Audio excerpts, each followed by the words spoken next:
Et demain, c'est notre Zoom quotidien sur une innovation. Cette fois, il s'agit d'une nouveauté dans le domaine de la santé que l'on découvre avec vous, Cécilia. Oui, bonjour Delphine. Effectivement, il s'agit d'un minuscule robot capable de se déplacer, de nager dans les vaisseaux sanguins. Et il a une mission, ce mini-robot, déboucher nos artères. En fait, il a été conçu pour pouvoir à terme réaliser ce qu'on appelle une thrombolyse. C'est un traitement médical qui va venir dissoudre un caillot sanguin après un AVC.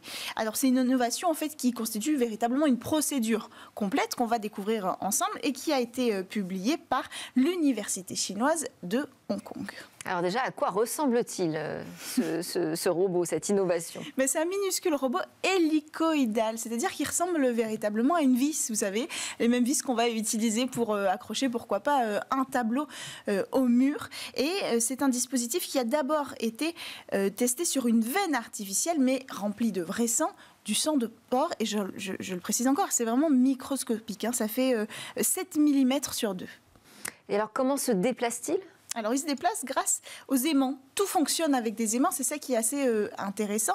Il a un mini-aimant placé au bout de sa forme, quoi. Et il y a 3 aimants à l'extérieur qui sont plus grands et qui vont être maintenus comme ça par, pourquoi pas les chirurgiens, en tout cas les personnes qui manipuleront ce dispositif. Et donc, ces gros aimants vont guider ce robot hélicoïdal, le mettre en mouvement, le faire tourner tout le long de son processus pour l'accompagner jusqu'au caillot qui est la cible de ce dispositif.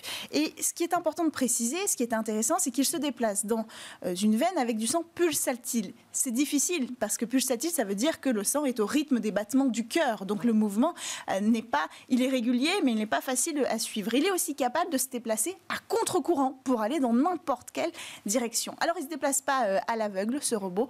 Dans la procédure, on a rajouté l'utilisation d'un Doppler. C'est un dispositif déjà connu, un dispositif d'échographie vasculaire. Donc, il utilise l'ultrason pour obtenir une image. Donc là, on utilise le Doppler pour suivre le parcours de cette vis robotique, si j'ose dire.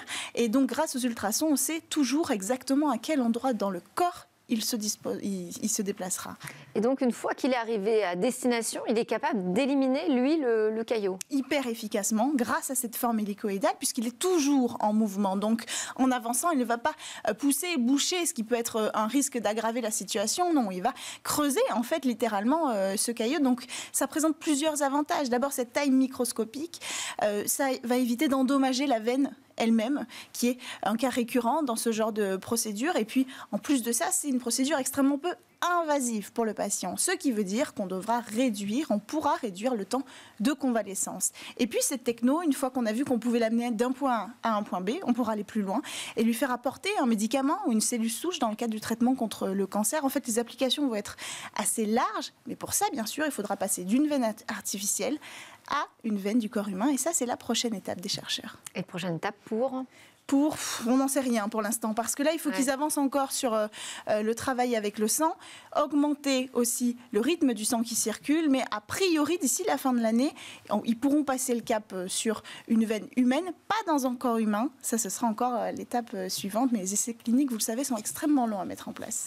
Merci beaucoup, Cécilia Sévry. C'était Smart Tech. On a parlé de mobilisation démocratique aujourd'hui dans Smart Tech. Demain, de nouveaux sujets à suivre sur la chaîne Bismart. On sera en direct dès 11h le matin et sinon sur les réseaux sociaux et en podcast quand vous voulez.